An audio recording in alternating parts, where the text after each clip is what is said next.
Somos convidados a refletir um pouco.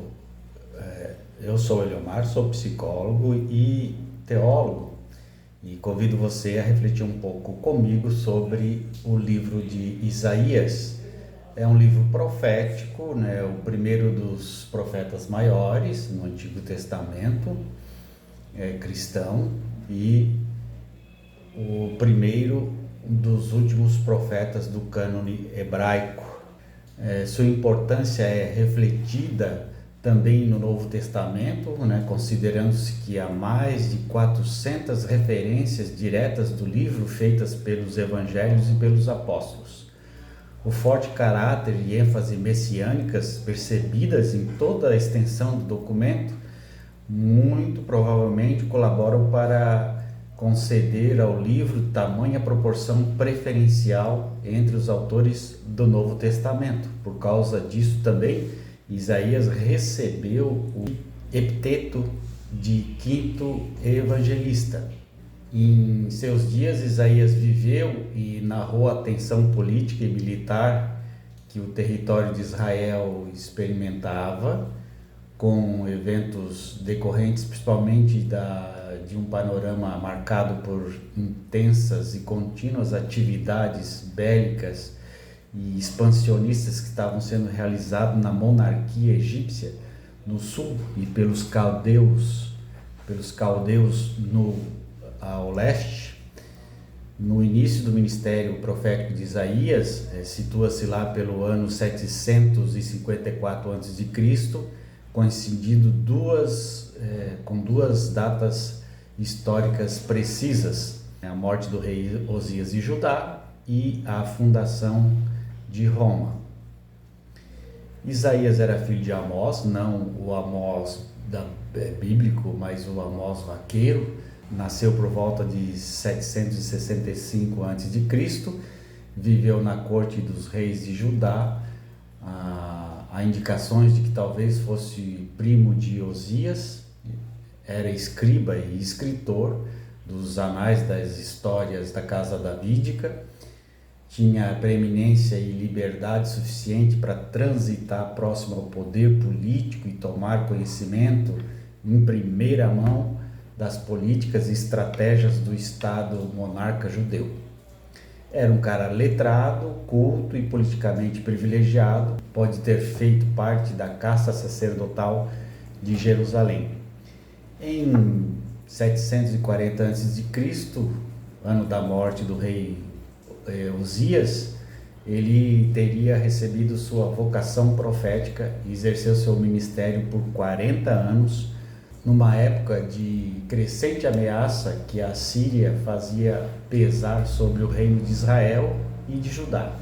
Durante os reinados de Jotão, Acaz e Ezequias, e provavelmente também durante os seus últimos 8 anos de vida, sob a opressão do reinado de Manassés, que mandou cerrar Isaías ao meio.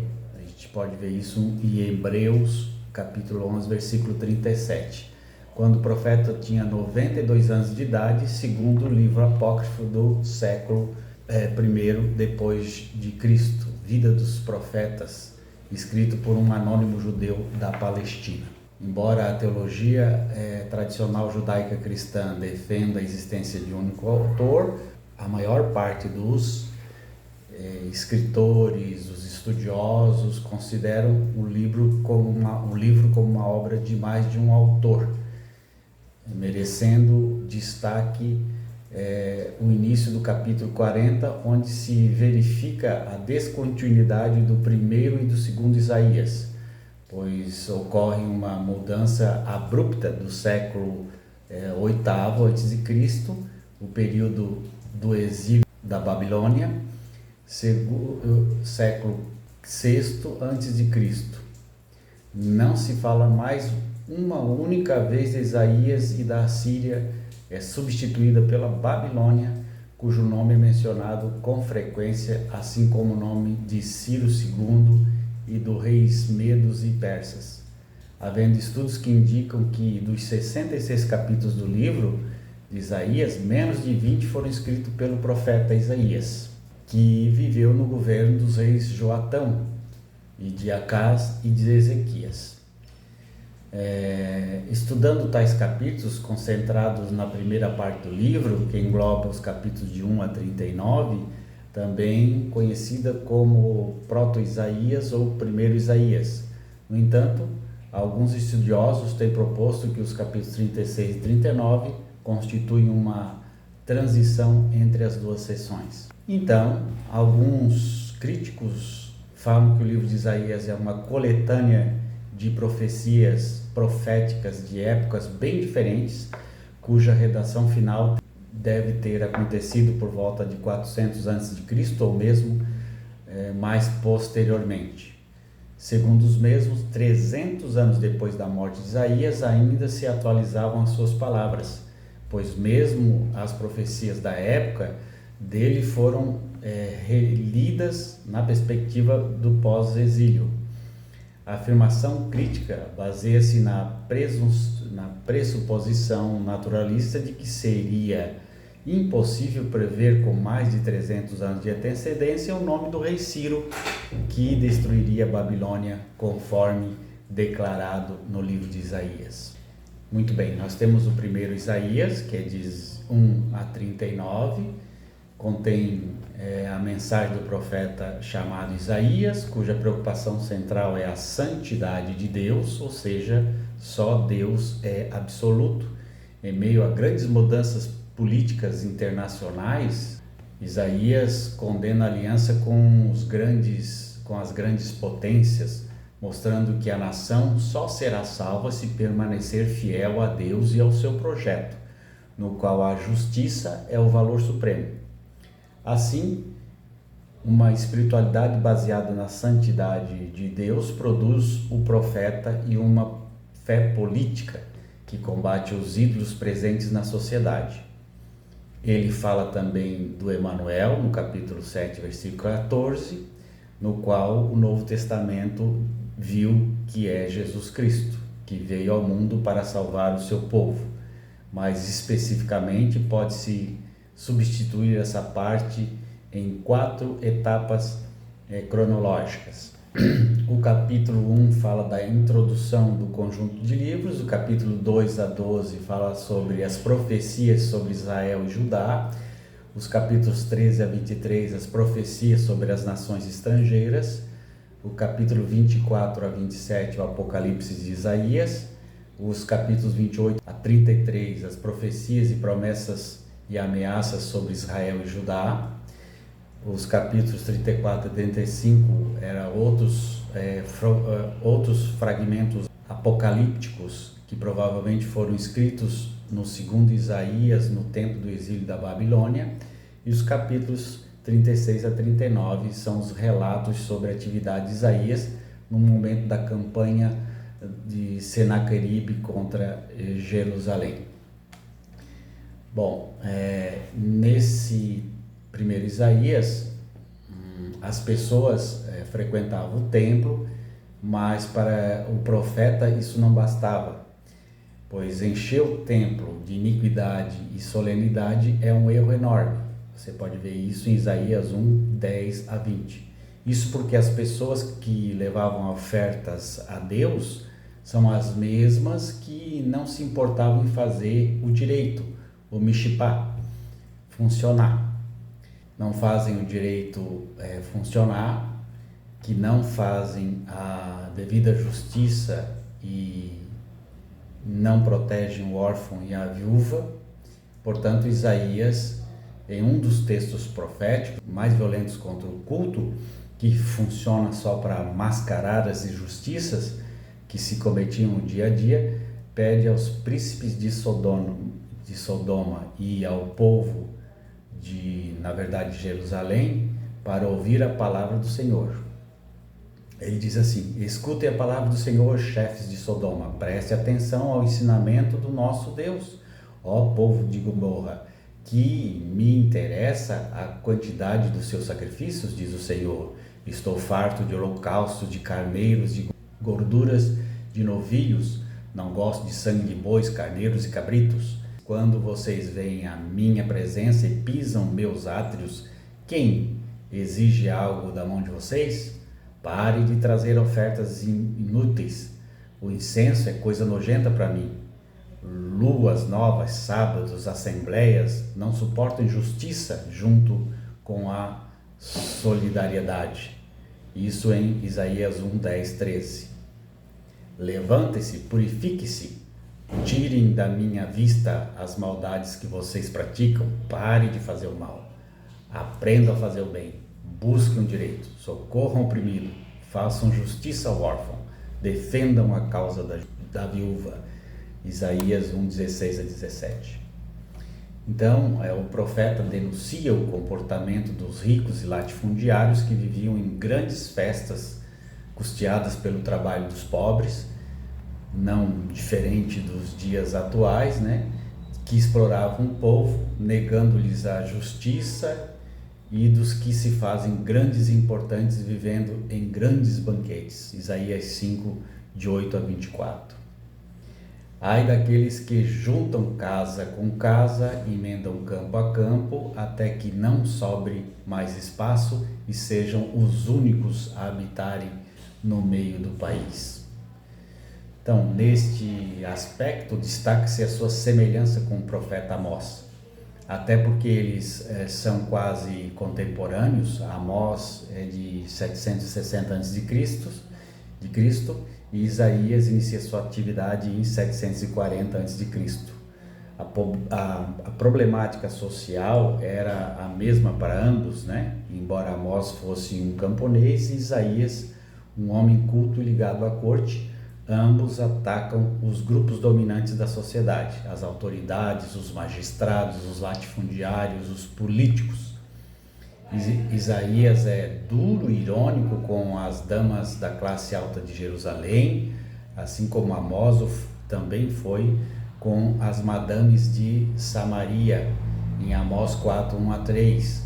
Além disso, Isaías defende compaixão, órfãos, viúvas, oprimidos e o povo explorado e o desgoverno pelos governantes, e denuncia igualmente a máscara da religião que encobre a injustiça em Isaías 1, 10 a 20.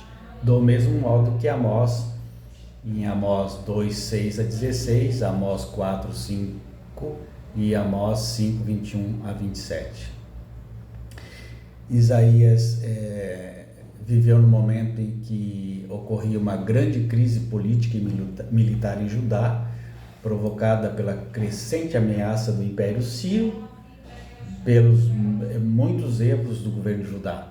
Era o tempo da política expansionista do rei Tiglat-Pileser III, iniciado em 745 a.C., que implicava uma grave ameaça para os pequenos reinos da região. Com o preço do auxílio da Síria, Judá perdeu a sua independência. Acas viu-se obrigado a reconhecer os deuses assírios como seus libertadores e a prestar-lhes culto, apresentando-se ao Tiglat-Pileser III para prestar-lhe obediência e pagar os tributos, o que resultou no aumento dos impostos pagos pelo povo. Nós temos aí o capítulo 7 como denominado livro do Emanuel, né, que fala dessa pessoa ungida, prometida. Estima-se que esta parte da obra foi escrita e, portanto, deve ser interpretada no contexto da guerra sírio-efraínica e da consequente dependência da Assíria. São 6 capítulos organizados pelo redator do livro de Isaías em torno de 3 temas: os sinais, como o menino que ia nascer; o biômbio, invasão, libertação, que aparece em vários textos; e o significado dos próprios nomes, né? Bom, o primeiro bloco, Isaías 7, de 1 a 9, relata o encontro de Isaías com Acaz, né, na véspera da guerra sírio-efraínica, em 734 ou 733 a.C., quando o rei de Damasco e da Samaria planejavam invadir Judá para depor Acaz e no seu lugar colocar um rei não davídico, o filho de Tabael, que envolveria numa coalizão do país contra o Império Assírio. Então Isaías vai ao encontro de Acaz, que está cuidando das defesas de Jerusalém. No segundo bloco de 7, 10 a 17, relata, que o novo encontro de Isaías com Acaz, dessa vez talvez no palácio, no qual o profeta oferece ao rei um sinal de que tudo se arranjará diante da ameaça assírio-efraímica.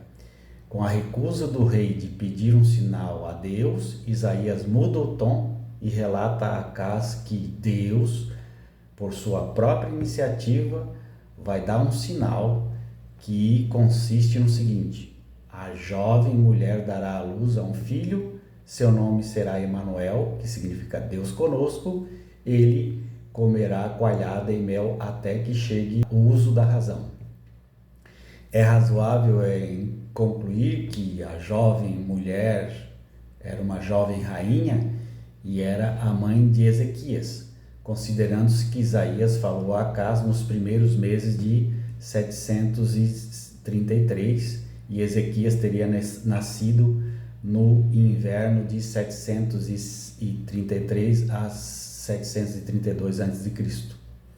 Portanto, aqui não se trata do Deus conosco, Jesus, se trata de Ezequias. A teologia cristã faz um malabarismo teológico para dizer que esse texto se refere a Jesus e, na verdade, se refere a o Ezequias. Bom, Isaías volta a falar de Ezequias lá no início do capítulo 9, pois o início desse capítulo deve ser entendido como o final do capítulo 8, no qual menciona 3 regiões de Israel conquistadas entre 734 a 732, por Tiglat-Pileser III, que são Zabulão, Neftali e Galileia. Isaías fala dessas regiões para destacar a esperança. Deus, que humilhou estas terras, as cobrirá de glória, e o povo que vivia nas trevas e na tristeza viverá a luz e a alegria.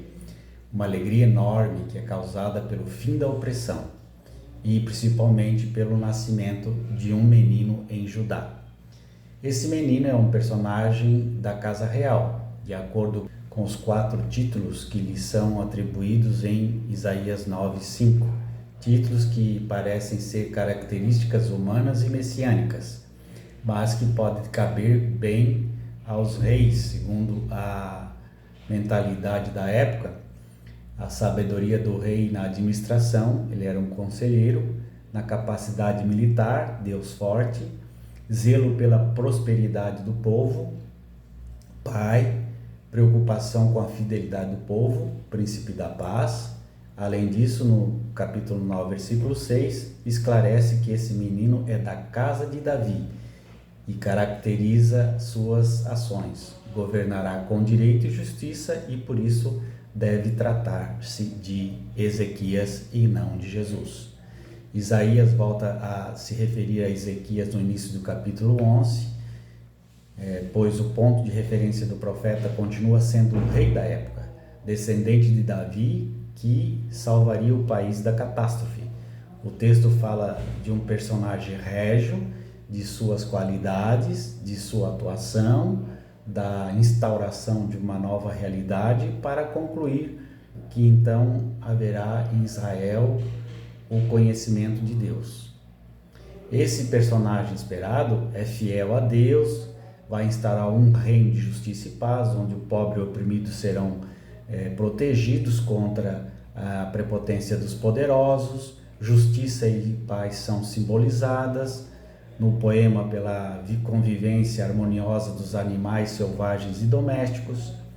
A identificação desse personagem com a família davídica é problemática. Alguns acreditam que o poema trata de uma utopia profética de Isaías por ocasião da coroação de Ezequias como rei em 616 a 615 a.C. Outros, defendem que Ezequias é o objetivo da esperança de Isaías de tirar o país da crise, como aparece em Isaías 7, 1 a 17, 8, 23b, 9 e 6. Ezequias tomou posse como rei em 716 a 715 a.C., por ali, após a morte de seu pai Acaz, e aproveitou a pouca vigilância assíria para fazer uma reforma em Judá. Ele fez uma reforma religiosa, social e econômica, na qual defendeu os artesãos dos exploradores, com a criação da Associação de Profissionais, retirou do Templo de Jerusalém os símbolos idolátricos e construiu um novo bairro em Jerusalém para abrigar os refugiados de Israel. Entretanto, em 701 a.C., Senaqueribe destruiu 46 cidades fortificadas em Judá e sitiou Jerusalém. Bom, segundo Isaías é o capítulo 40 ao 55, foram escritos, segundo alguns estudiosos, por um profeta anônimo, comumente chamado segundo Isaías ou Deutero-Isaías, que iniciou a pregação após 550 a.C.